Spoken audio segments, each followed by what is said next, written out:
Breaking news స్థానిక సంస్థల ఎన్నికలపైన మంత్రి సీతక్క క్లారిటీ ఇచ్చారు. తాను అనని మాటలు అన్నట్టు ప్రచారం చేస్తున్నారని మండిపడ్డారు.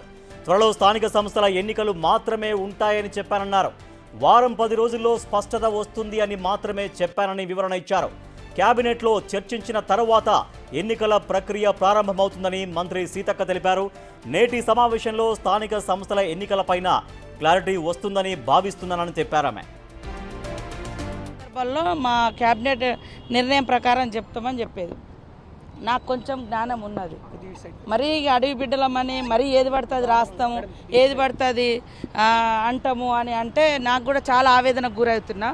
ఆ రోజు వెంటనే మేము రిజైన్ అంటే రిప్లై కూడా ఇచ్చినాం. నేనేమన్నా అంటే మా కార్యకర్తల మీటింగ్లో 1-2 నెలల రావచ్చు ఎలక్షన్స్, కానీ ఏదైనా ఒక స్పష్టత రావాలంటే ఒక 4-5 రోజులల్లో వారం రోజులల్లో చెప్తాము అని. ఎందుకంటే అప్పుడు క్యాబినెట్ ఏ రోజు అనేది నాకు ఇంకా క్లారిటీ లేదు. 15-16 అనేది ఒక డౌట్ ఉండే. కాబట్టి మా కార్యకర్తలు అడిగినప్పుడు వారం రోజులల్లో స్పష్టత వస్తుంది ఎప్పుడు పెడతాం ఎలక్షన్స్ అనేది. కానీ నోటిఫికేషన్ వారం రోజులు ఇస్తా అని ఎవరైనా అంటారా? నేను ఒక మంత్రిగా ఉండి దానికి కొంత టైం పడుతుంది, రిజర్వేషన్స్ ఉంటాయి. సేమ్ టైంలో 42%ది మనం బీసీ కులగణన మీద కులగణన చేపట్టినాము. ఇవన్నీ సాధ్యాసాధ్యాలు క్యాబినెట్లో డిస్కస్ చేసే పెడతాం. కానీ నేను అన్న మాట తప్పించిన అని నేను అన్నది ఏమన్నా ఉంటే ఒక్క ఆధారం చూపెట్టానంట. ఎక్కడ మాట్లాడినా తెలుస్తాయి కదా.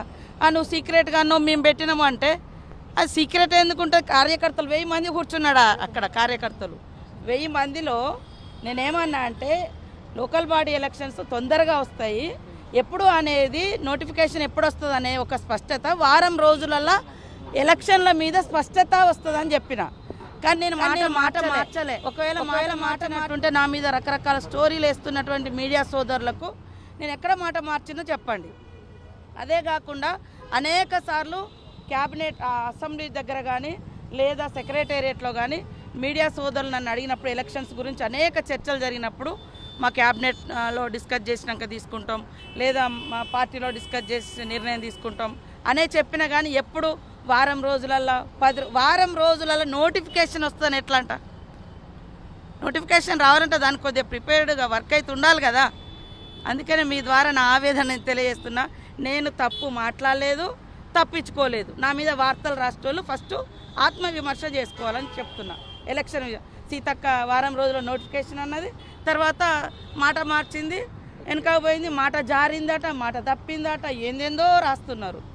ఒక్కసారి ఆ కొత్తగూడెం కొత్తగూడెంలో 3 రోజుల కిందనే మీటింగ్ అయింది. రికార్డ్స్ అన్నీ తెప్పించుకొని చూడండి. వారంలో రోజులలో నోటిఫికేషన్ నేను అనలేదు. వారం రోజులలో స్పష్టత వస్తుంది ఎప్పుడు ఎలక్షన్ పెడతాము అనేది. ఎందుకంటే క్యాబినెట్ ఉన్నది కాబట్టి నేను దాన్ని దృష్టిలో పెట్టుకొని నేను అనడం జరిగింది. ఏది ఏమైనా ఈరోజు మరి మా క్యాబినెట్ మీటింగ్ కూడా అవుతుంది కాబట్టి అక్కడ కొంత స్పష్టత వస్తుంది, పూర్తి స్పష్టత కూడా రావచ్చు అని నేను ఆశిస్తూ ఉన్నాను. ఎందుకంటే అందరం సభ్యుల నిర్ణయం తీసుకోవాలి కదా, ఒక్కలం కాదు కదా. కాబట్టి నాకు సమిష్టి నిర్ణయాల గురించి తెలుసు, అందరం మాట్లాడుకునేది తెలుసు. కానీ నన్ను ఆ రకంగా ఏదో మాట జారినట, మాట తప్పినట, ఏదేదో రాసేటప్పుడు ఒక విశ్వసనీయత కూడా కాపాడుకోవాలి మీడియా సోదరులు కూడా. ఎవరో వేగ్గా చెప్తే దాన్ని తీసుకొచ్చి లైవ్లు పెట్టి అంత నడిపించినటువంటి వాళ్ళు నన్ను ఒక్క మాట ఫోన్ చేసి అదే లైవ్లో మీరేం మాట్లాడిరక్క మరి వారం రోజులలో ఎట్లొస్తుంది అమ్మ అని అడుగుంటే నేను స్పష్టత ఇచ్చేదాన్ని కదా. కాబట్టి వారం రోజులలో నోటిఫికేషన్ అనేది అనలేదు. వారం రోజులలో ఎప్పుడు ఎలక్షన్ పెడతాం అనే దాని మీద నిర్ణయం తీసుకుంటాం అనేది మాత్రం.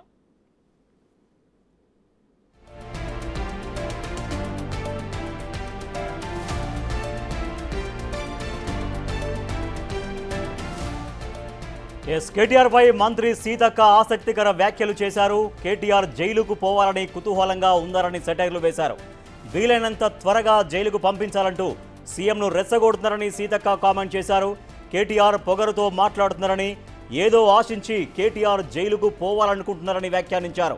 కేటీఆర్ వ్యవహారాన్ని దర్యాప్తు సంస్థలే చూసుకుంటాయన్నారు మంత్రి సీతక్క. ఆయన మాటలు చూస్తే, ఆయన పొగరు మాటలు చూస్తుంటే నిజంగా పౌరుషం వేరు, పొగరు వేరు.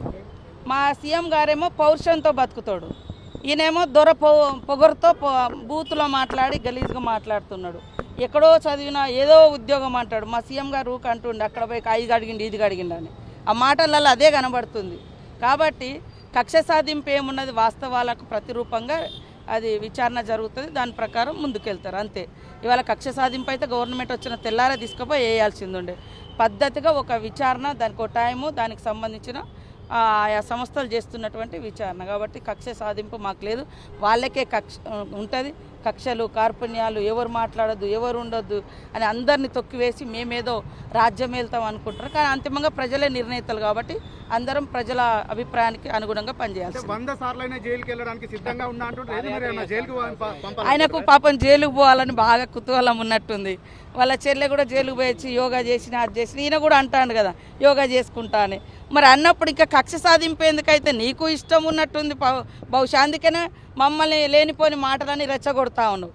మా సీఎం గారు ఏం రెచ్చిపోకుండా నిమ్మలంగా ఇది ఏ రకంగా అది మూమెంట్ అవుతుందో, ఏ రకంగా ల్యాండింగ్ అవుతుంది, ఏ రకంగా టేకప్ అవుతుందని అంటే లీగల్గా ఉండే అటువంటి అనేక రకాల అంశాలను దృష్టిలో పెట్టుకొని సీఎం గారు ముందుకెళ్తా ఉన్నారు, ప్రభుత్వం ముందుకెళ్తుంది. మాకేం కక్ష సాధింపలేదు, వాళ్ళ దురహంకారాలు కాబట్టి మనకు తెలుసుగా పల్లెలలో మనం ఒక దూరనో ఏదైనా ఎదిరిస్తే వాళ్ళు మనసులో పెట్టుకొని ఎట్లా అహంకారంతో ప్రవర్తిస్తారు, అదే ఆయన పొగరుబోతు మాటలు అదే కథ ఉన్నది. ఎందుకు జైలుకి వెళ్ళడానికి అయినందుకు కుతూహలంగా ఉండాలనుకుంటున్నారు మీరు?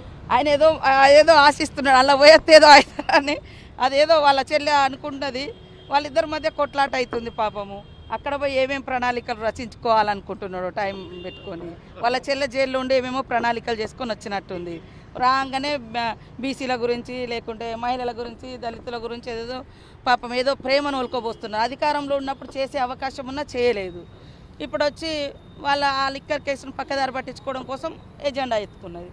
పాపం ఈయన కూడా ఇలాంటి ఆరోపణలు ఇవన్నీ నడుస్తున్నాయి కాబట్టి వాటి నుంచి డైవర్ట్ కావడం కోసం సానుభూతి పొందాలనో లేకుంటే ఇంకేదో రెచ్చగొట్టాలనో ఆయన ఆలోచన ఉన్నట్టుంది.